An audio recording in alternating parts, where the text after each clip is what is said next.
Welcome back, everyone, to another very special edition of the Business Breakthrough New York podcast, coming from the Small Business Development Center here in Farmingdale, New York on Long Island. Beautiful location. And we have the most prominent guest maybe that we've ever had, the highest tiered. She runs the show. She's the boss lady doing boss lady things. We have Sonya Smith, the director of the New York Small Business Development Center, that's taken the time out of her day to come join us for the podcast. Thank you so much, Sonya. Welcome to the show. Of course. Thank you, Matt. It's just been fantastic to finally be on. I know I was originally supposed to be one of your first guests. I think what the Farmingdale SBDC team is doing with the podcast has been fantastic. So I'm always here. It's a pleasure to be here and just talk about the great things that we're doing. Absolutely.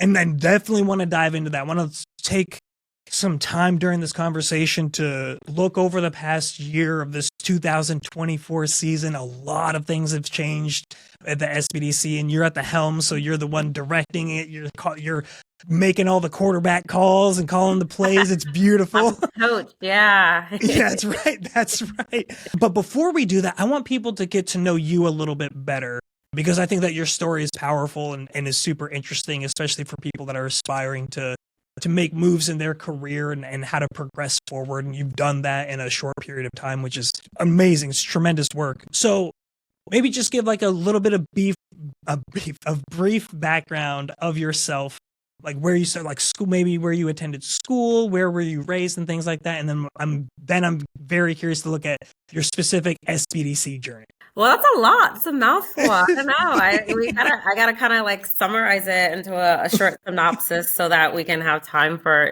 some of your other questions. But yes, Sonya Smith, as Matt stated, the state director for the New York Small Business Development Center program. This network has been fantastic of the 40-year growth of the foundation that was laid by a lot of not just my predecessor, but all of the individuals that came before to help this network be what it is. And now when I came on board 3 years ago, it's now launching on being innovative and continuing to improve and really continue to be a staple around economic development and small businesses here in New York State. But my story started back, as you mentioned, how did I get here? My journey. I'm actually a military brat. So I come from a family that's used to being flexible, being adaptable, moving a lot around the country. My father had served in the Army branch, and so infantry unit. Also, he was a jumper, so airborne. And so I'm very familiar with that. Yes, very a risk taker, especially when it comes to career. And then he ended up also being a lieutenant in the fire department. So very one to serve his country, one to serve his community, and always give back and help other people. And then my mother is in the medical field, and so she's also very involved in the church and religion. And so I think I come from a servant type of upbringing, and so servant leadership is my style. I'm not just the visionary. I like to get down in the weeds, probably a little too much with my team. I'm not a micromanager, but I will be in the trenches with you. And that's kind of my take, is like nothing is beneath me and nothing is above anyone else to be involved. So I like to have an inclusive type of environment. But yeah, that's like my family and my background. I grew up most of my childhood was in New Jersey when my father was honorably discharged out of the military from an accident. And so I was in New Jersey from K through, most of like my school years. And then I moved to Pennsylvania. For undergraduate, I went to a small private school, Albright College. My background is accounting and finance and economics, and then moved on to grad school to one of the state schools, Kutztown University, and did my MBA through there and specialize as well in human resources and labor relations, which is very helpful nowadays. What's going on and dynamics and work cultural changes and just the aspects of helping people manage others and leadership styles. It does come with having that background and experience and knowledge of personalities and dealing with people and fairness is really important. And so that's a little bit like my education, my background, and then the locations where I lived, and then worked with I kind of went through the ranks in the SBDC program, but formerly worked. I'm curious, how did you first get introduced? Like, how did you find out about the SBDC and the SBA and all of that. Yeah, my story It's is like one of those weird. things, right, where it's like the best kept secret kind of a thing. And It is. I didn't find out about it until I was transitioning out of the military. I actually had an accident. I don't know if it's similar or not to your father's, but I was a paratrooper. I got hurt. I got medically discharged. And during that transition process was the first time in my life that I ever heard about the SBDC as an opportunity. So where did it come into play for you? How did you find out about it?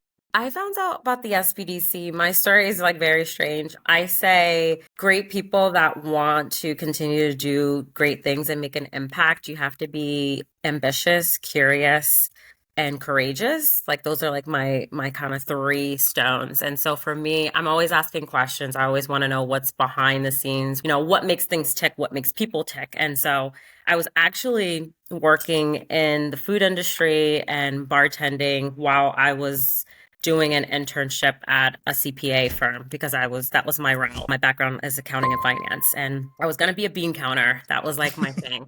Actually going to be an attorney. Then I was going to be a bean counter. So I had both things under my belt. And the individual that was actually the center director at the time in Pennsylvania at the Kutztown location, Ernie Post, who is now the state director in Pennsylvania, they came in for like sports and we're talking about what they do for the SBDC. And I was like, oh, I'll send my resume. I'm looking for another internship. Mind you, I already had completed 2. So I already did my hours.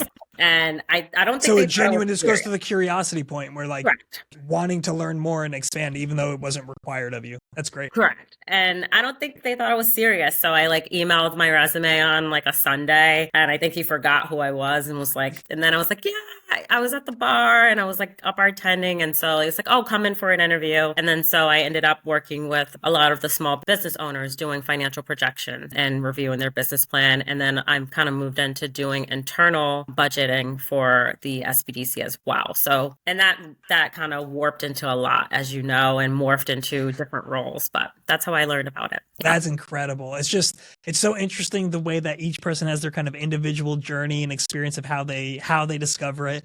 Yours might be the funnest one that I've heard actually happen at a bar during a sports game. Yes. I mean, I was working and then doing other things like networking and trying to make other connections. So yes, I thought it would be cool to learn more about what they do. And yeah, the rest is history. That was like 2008. Makes sense. Where you were studying and everything and all the topics, everything seems to align very well. It's like you didn't know it, but if someone wanted an educational track to go on a somewhat similar journey to yourself, it seems like you would do that on purpose. You know what I mean? Mm-hmm. And that's not the way that it happened, but it just, serendipity is pretty cool. Yes, it is. Yeah. So, okay, you go in, they realize that you're more of a Swiss Army knife than anything else. And so they're like, well, let's plug and play her wherever, like where we can benefit, the most. And so starting to track internal things. And I could see how that begins a shift in the perspective of your trajectory is because they see that kind of potential.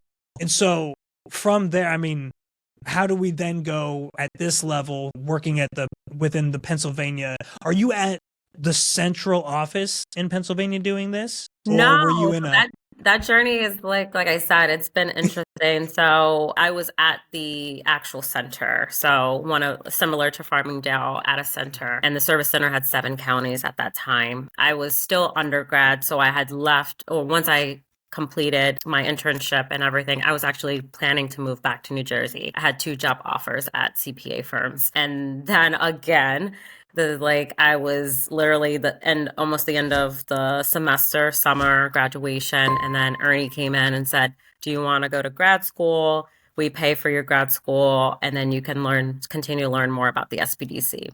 And my parents thought I was crazy because I had 2 job offers to work as what I wanted to do as a CPA. And I ended up turning those down and staying in Pennsylvania. So, wow. Yes. Courageous, especially coming from the family structure that you were discussing earlier. Yes, taking, like I said, the risk that I took. So yes, this is from you, Dad. Yeah, right. I started at the center. Then the center expanded into University of Penn, had the actual lead office, central office for 37 years. They had decided strategic alignment. They were going to have it up for rebid with SBA. So I actually was on the university side at that time, and I was the assistant director of grants and sponsored projects. I helped write the grant, prepare the bid, and actually present it to SBA to then become the lead office in Pennsylvania. So I had transitioned back and forth between the university and SBDC over those years. How did New York come into play? How did you make this jump from state to state? No, another random thing. I got a phone. I got an email first, and I'm one to I help anyone that has a question and answer things. And at the time, I was helping a couple of colleagues in other states with things, and I had got an email about having a conversation about New York. Then I didn't think anything of it, and I said, sure, I'll take a phone call. So it turned out to be a phone call about wanting to look at potentially applying for the state director position here in New York. I thought about it for a while. I was in a position where I was doing really well in Pennsylvania. We were building and making a lot of headway, especially even during the middle of the pandemic. And I was like, I don't know if I want to leave it at this point. But then I saw that this could be a challenge for a network that I was leading and helping to move to the next level. So it was an email and a phone call. Sometimes it's as easy as that, but it's all about the work and everything, and the networking and the relationships that you built and the high quality work, because those emails don't just go out to anybody. No, it was a lot of conversations behind the scenes that I didn't know about. And it was a lot of referrals from different people that they had reached out to learn about my work. And then the rest was history. They decided to reach out. This is so interesting to me. So when you receive the offer, right? So you go through kind of interview process and everything. And then they're like, yep, we would like to extend this offer to you. What's going through your mind at that point? Because you're getting ready to take over an entire, in a different state, an entire organization with 22 different centers underneath of you. So what's kind of just going through your mind? I guess kind of leaning more towards, what were your fears or concerns and the kind of perceived obstacles that you saw that you might have to overcome? Or was it just more excitement? I don't know if it was excitement at that point. I think it was what are you doing? Because, I had great colleagues in a great area. It wasn't like I was leaving because I was disgruntled or upset or anything like that. It was we were in a great pace, and it was also great in a way that I can leave it to someone else. Because what did I call it? Serial entrepreneurs, they like to build and pass it on or sell it. And I call it serial career person. I want to build. For me, 40 years is, and no, there's no shade to anyone else, but 40 years in a role for me, that's wow, that's a lot. I like to say what impact am I making, and vice versa, what impact is it making on my life? So it's not the style of our generation. It's I think our generation is the shift. There's this first significant shift from that model into this new model. Yeah. Correct. It's that impact of 5-10 years of what can you do, and then move it on and give it, pass it on to the next generation of leaders. And that's how I view it. So my viewpoint was what are you doing? Because I moved a week before Christmas, no help from my family, and that's just my own decision. And I don't know anyone in the area. I don't know my staff or colleagues yet. Yeah, in the middle of a pandemic and winter. So it was here in my townhouse, are you sure you're going to be okay kind of situation? So Right. Yeah. It's a lot. It's a lot to take on. There's a lot of considerations, family, former colleagues, new colleagues you don't know yet. And so I guess, you had mentioned this earlier. I think it's a good segue into this next little segment, is about your leadership style and approach. Yes. And so I'm just, for going in, what was it, the servant leadership philosophy that you were going in? Were you consciously thinking about that as entering, this is the way that I'm going to lead? Yes. I always say, parents, I'm not a parent yet, but what they say, do as I say, not as you're told, or do as I say, not as I do. Not as I do. See, I'm not a parent, so I can't even get it down. So, it'll become very natural when you have your first. Yes, when I have it, it's going to come out like that. But I'm the opposite. I'm if you just see me do it by example, like leading by example, I'm that type of person. So it's not even a thought that I was like, okay, these are the different types of leadership style that I have been exposed to or that I'm aware of or that I've studied. It was more like, this is my style. What does it mean? And then servant leadership is kind of what was coined.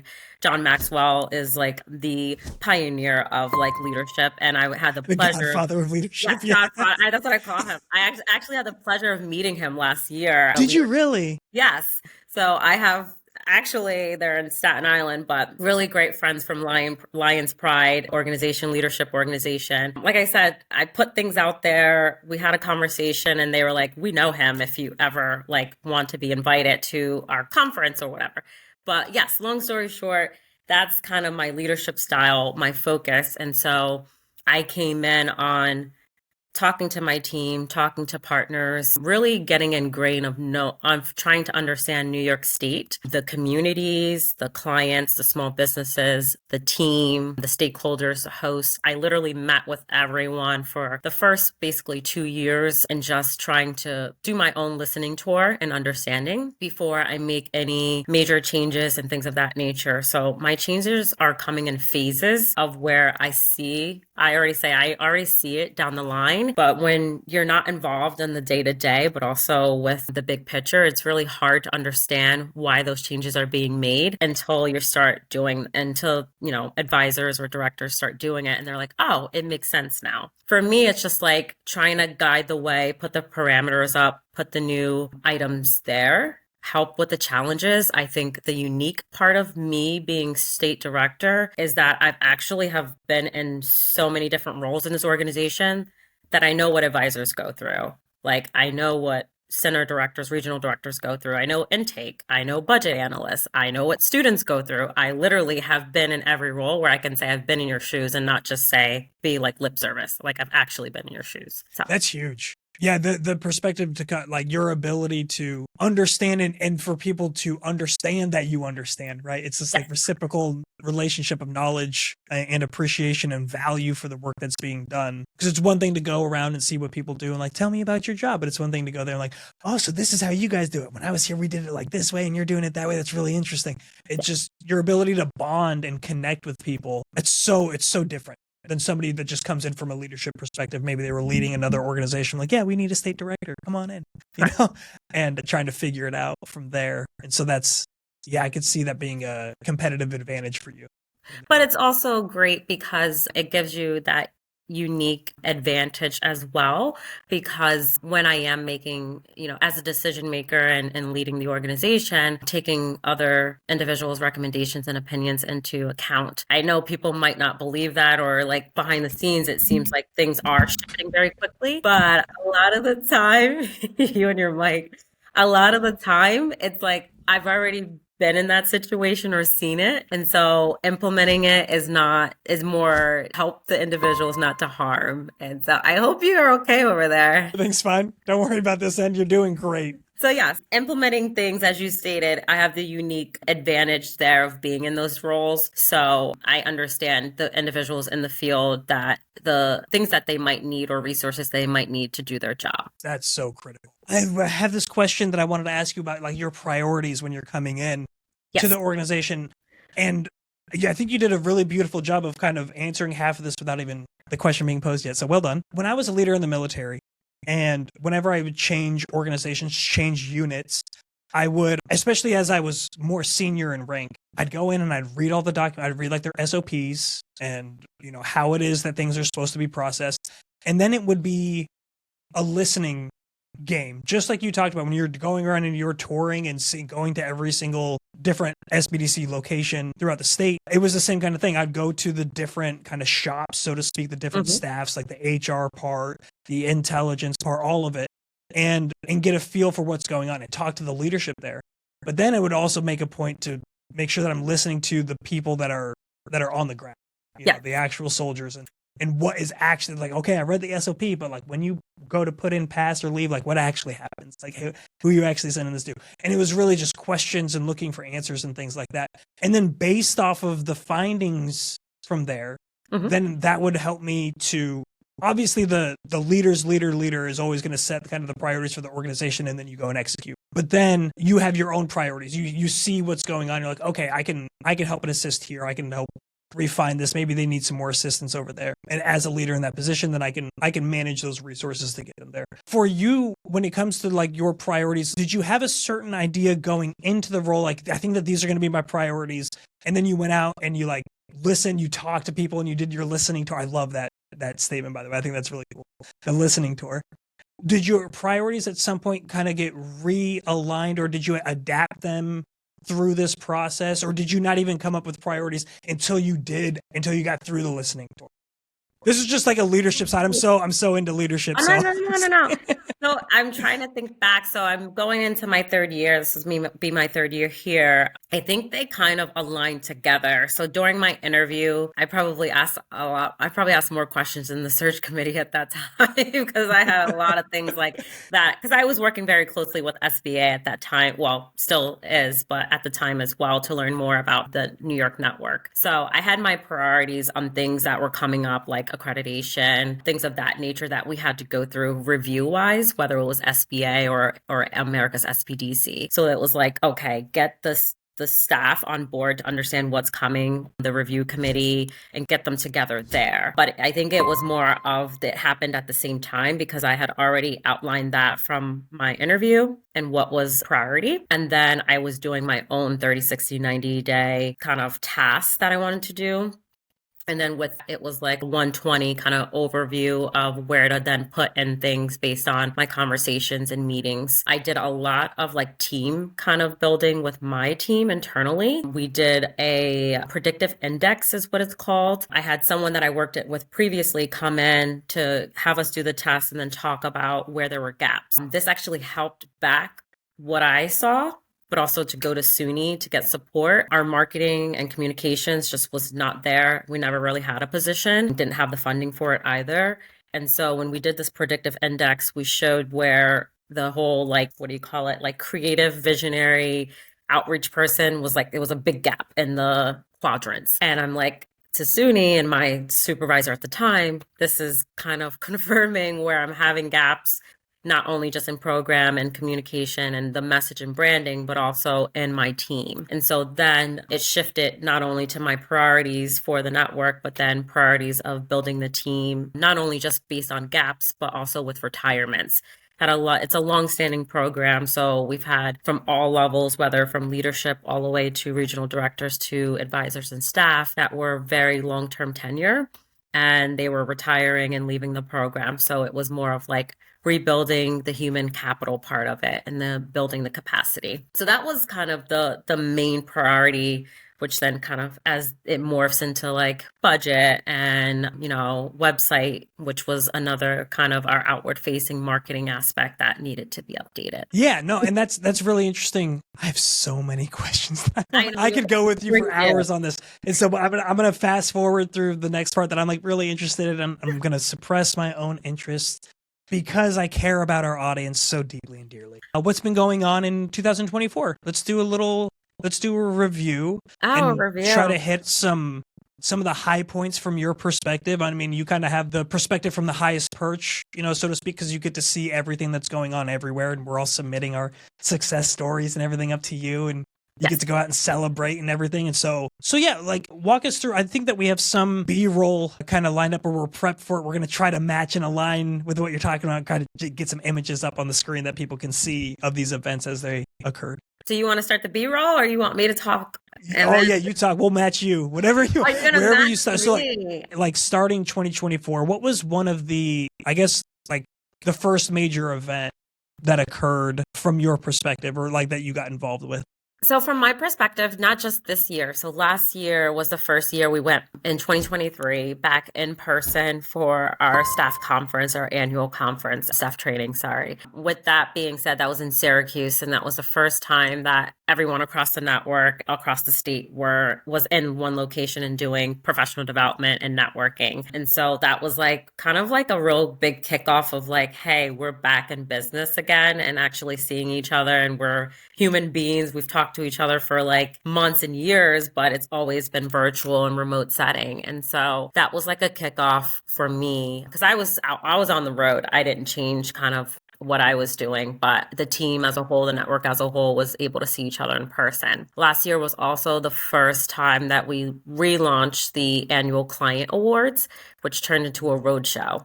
So the roadshow was the first year last year. This year was our second year of doing the roadshow. We had 8 awardees last year, 10 this year. I don't know if we want to continue to do more and more because it's crazy on my schedule. So that was our I can imagine. Yes, because New York's not a little state.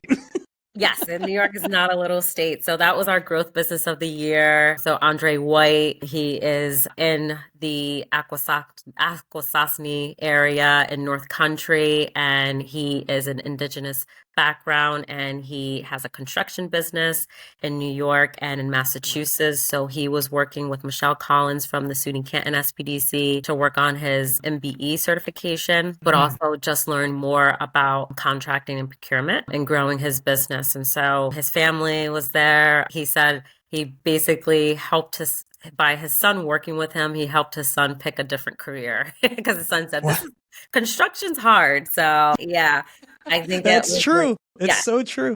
So he has done a lot on the reservation, but also just in general in different states by growing his state procurement. You said that there were about 8 awards, 7 or 8 awards? So we had 8 in 2023 and 10 in 2024.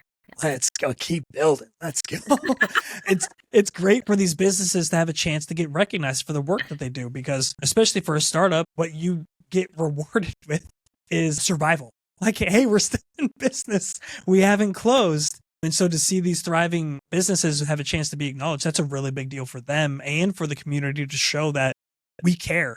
Like the government cares and we care, and we're invested into getting these people into your success, into the success of these small businesses. Yeah, one of the things I said to Andre before I left at the end of my speech to him is to start turning his recognition into dollars. He said, I mean, he's been in business for over 20 something years, but he said since last year, all of a sudden he's starting to get recognized in the community by different chambers and awards. Wow. And so we were like, we have to turn your recognition into dollars. And he liked that line that I gave him. So yeah, that's a good one. That's a keeper. No, I love it. That's great. What are some of the categories for these, just so that people are out there that are interested? Maybe they're running their small business and like, I didn't even know that there was possible to get an award for this category of business. So each year there's a little pizzazz. Each year we have our professional development committee internally, but in general, we do take from the advisors and the directors different categories, because not every business fits in, procurement or contracting or a woman-owned business, et cetera, et cetera. So this year each year we try to add on different categories to be able to give we work with over 20,000 clients. That application process of getting someone that you think fits into that category, as well as all the small businesses are deserving, as you mentioned, but someone that can potentially win that award. So it is a very that magnitude of going from 20 something thousand to 10 awardees. Some of the examples, the Phoenix Award was new this year. We did not do it last year. The Phoenix Award went to a woman, Rebecca Magnuson. She owns She Sings Cafe, but also help women or individuals that from domestic abuse have a place to work and also some income, but also just a place where they can do programming and like a safe haven. So the cafe is beautiful. She did reconstruction there or new construction, and just that was a new award this year, but the story behind it, Spectrum News also picked it up for next week. I think it airs. Wow. So like you said, it's other media coverage from our small businesses based on the awards that we're handing out. And Creative Entrepreneur was also a new one this year. And that was to the Samba New York. And so it was a Samba studio, or they do Samba lessons, but also education for individuals that are in the creative space or want to learn more. So yeah, those are some examples outside of the traditional like business owner of the year or women-owned business of the year, which are all great. We try to put in some new categories to kind of give a variety of our businesses that we serve. Yeah, that's powerful. And I love that it's so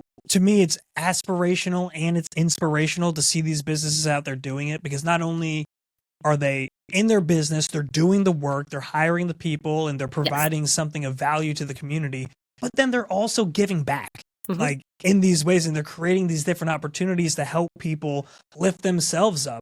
And that's, to me, that's like kind of like the perks and the benefits of small businesses, because they're embedded as part of our community. They are, it's not like this external thing. It's not this chain that's coming in to open up another franchise over here, which, I mean, no shame on franchises, but there's this deep connection with the community and the knowing the people and actually caring about and wanting to make sure that you're doing what you can to lift your community up and to create more opportunities. Man, this is beautiful stuff. Yes. Like, and what a chance to get it highlighted in front of the state. In front of the state, in front of, we invite the governor's office had a representative there. As you may know, she has strong support for domestic violence victims and survivors. And so she had sent someone out to Chautauqua, where we were there for that business owner. Just in general, either at the governor's level, but congressional, state, and local stakeholders come out, and legislators. We have the clients or the customers come out to support them. Their families love it. I've met so many people's families and their children. It's just been fantastic to see how people are there to really celebrate. Insurance brokers and lenders. I've met so many people that do business on the other side with these business owners, and they're like, we're just here to support them. So it's been great. Yeah. Oh, yes. There's so many kind of sub ecosystems that surround like the small business, the small businesses that get built off of small businesses. In the sense of providing those kind of business services. The account, like you were going to be the bean counter, but someone else can do that. We got different things in store for you, so it's not going to be. Yeah, clearly. Yeah. But it's like you said, it's another way of us. We do the one-on-one advisement, we do the education and training, we do the market research, we do the connections to other referral partners or private professionals that can help them with their business or their growth. Now it's like, what is the communication and the media side of it, and how we can really help raise awareness and help, raise their voice and just the opportunity to recognize them and for the work that they do. So. Absolutely. Yeah, and it's a great win-win for both the SBDC and for the businesses. They get a chance to be recognized and have this nice event happen around them, and we're going to their business. We want to see them in action where they're making the magic happen. And then it's great exposure for the SBDC to quash this, finally making big moves to make this statement one of the past, the one that drove me crazy. I heard it the first day that I showed up to work, which is the SBDC is the best kept secret. Correct. And it was said with a smile on the person's face who was telling me this. And I'm like, that's not a good thing. That's not a smileable event. This is so good. And what we do, and I remember I've gone out to these different events. There was a National Guard unit that had just returned from Africa, and they were having this kind of job fair, and I was going to be there. I'm like, sweet, I'm going to be the person that's like, go start your business. And everyone's like, here's a job. This is what you need to go work. And I was like, all right, I'm going to be fighting this uphill battle. And I ended up being the most popular table there. And I had 3 different instances with 3 different soldiers where they came up, and when I was telling them about the service, I literally watched their mouth open. And just completely aghast, just surprised. And they kept asking over and over and over, what's the catch? What's the catch? Like, where are you actually going to get me with fees? Is this like, okay, now I own my business, now I owe you? Like, they're trying to figure out where we're going to get them. Correct. And I'm like, all right, well, if you really want to think about the catch is you already paid. Like, you've already paid for this through taxes. Yeah. And so reap the benefits of what you're paying for. It's completely free. You're never going to have to pay. Come on in. And you get, just like you said, one-on-one counseling. You get the opportunity to see all these different awards that are out there and aspire and shoot to those. And you can reach out to them. Now they're in the public, like, oh, they won. I'm kind of in that category. I'd love to go and speak to them and just see how they're doing, what's their business model. And it's just creating this opportunity to really blow up in a positive way, to like grow exponentially this world of small business and revitalize this sense of entrepreneurship, especially just like we were talking about before with our generation and all subsequent generations that we can foreseeably anticipate. It's not going to go back to the 40 years at the factory getting the gold watch and your pension. That's not coming back. That's a relic of the past. It's not a bad thing. It happened, it came, and now it's gone, and now we're in this new phase. And so now people get to experience this. And so like the SBDC really has the opportunity to be at the forefront of this movement. Correct. You know, and I think moves like you made, bringing in Kevin and Renee to head up like your people for the comms and the marketing and the rebranding, which is gorgeous. Absolutely stunned. It's like that is a brand, our new brand. Sarah, can you pull it up real quick? You're the best. Yeah, I mean, and what you said, you know, Gen Zs are more like, or 67% more likely to start a small business. And so a lot of them are even looking at higher ed and, you know, post-grad school as, you know, not their first option anymore. They're looking at starting a business and looking at a cause, a social cause, a community cause, or a way of having a purpose. And so, you know, if they're starting businesses, we need to do more in entrepreneurship or in trades and connecting those individuals of starting their own business. We go where the people want us, you know, and I think this is a way for us to not be that best kept secret any longer. You're doing the whole brand kit. Oh my God. Yeah, there's the kit. Yeah. That's more the stack side one on the right hand, or on the right hand side with the accreditation seal. So on the right hand side, that used to be the logo with the New York underneath, but now we're really. Oh yeah, that was rough. That felt like a 1980s like corporate kind of. It was not exciting. Yes. But yeah, we've kind of revamped a lot. Like I said, you know, there were some high priority things to really be handled. Then it was looking at, you know, rebuilding the human capital aspect of the organization. And now it's like you said, what's our message? What's our communication out to the community on who we are, what we do, and how we can really help small businesses start, grow, and prosper. That's kind of what we should be doing. And I think we do it well. It's just now having that message out there. Absolutely. Oh, it's so beautiful. I love it. So the final thing, and I'll let you go. I know that you have a burning appointment to get to.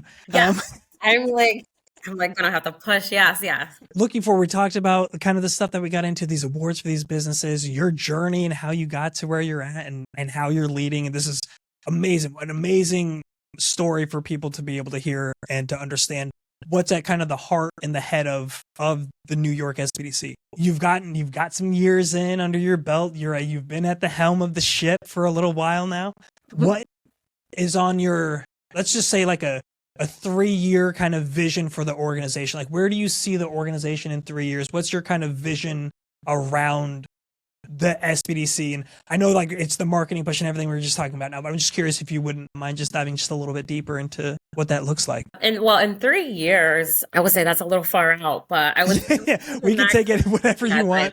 I would say within the next year to year and a half is really looking at, you know, how we're funded. We are a federal funded program partner of the U.S. Small Business Administration. We are also looking at what that means with our relationship with the state, as well as with Empire State Development, who is a state partner and entity around economic development. What I mean about that is, you know, who we are. We've been saying that to our community, to our stakeholders within those communities, but now at the state level, kind of really meshing the two of a federal and state partnership. And so what I see that happening is building the funding framework and increasing that to build capacity. I want to build that capacity for, you know, individuals like you said, that have that background and expertise with a certain demographic to be able to say, okay, we have a veterans program, a boots to business. It's more for staple programs for the industries and the need from the communities as well as New York State. You know, manufacturing is a big thing. Tech is going to be a big thing and is a big thing in New York State. AI is a big thing, cybersecurity,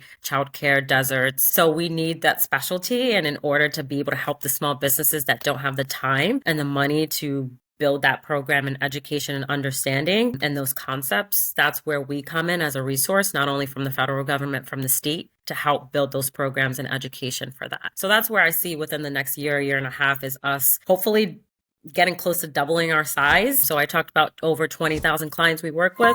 That's helping 40,000 businesses in New York State. I want to be able to say we are the go-to resource partner, the premier resource partner when it comes to education and advisement for for small businesses. And so that's what I see. I know it's coming. It's just the when and how it's going to fall in place, but I'm doing the work behind the scenes. So that's it. And as long as there's somebody out there that's pushing for this, I think that you hit on so many great different industries and aspects, especially when it comes to like the food deserts and things like that, but then also the considerations of how AI is going to impact business and create more different types of business that it's even hard for us to kind of foresee that right now, but to understand, to have somebody that's forward looking, that's anticipating the needs and sees the current openings for industry, like with food deserts, and then other things like the emerging industries, for the SBDC to have its focus that direction.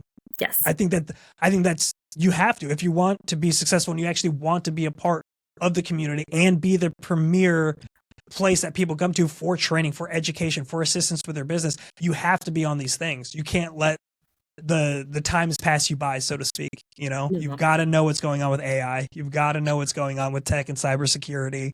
It's huge. And for us to be able to get spun up on it to the point when we can then help others to get spun up on it, and then that's building a real meaningful future, I think, for the small business community and for the state of New York.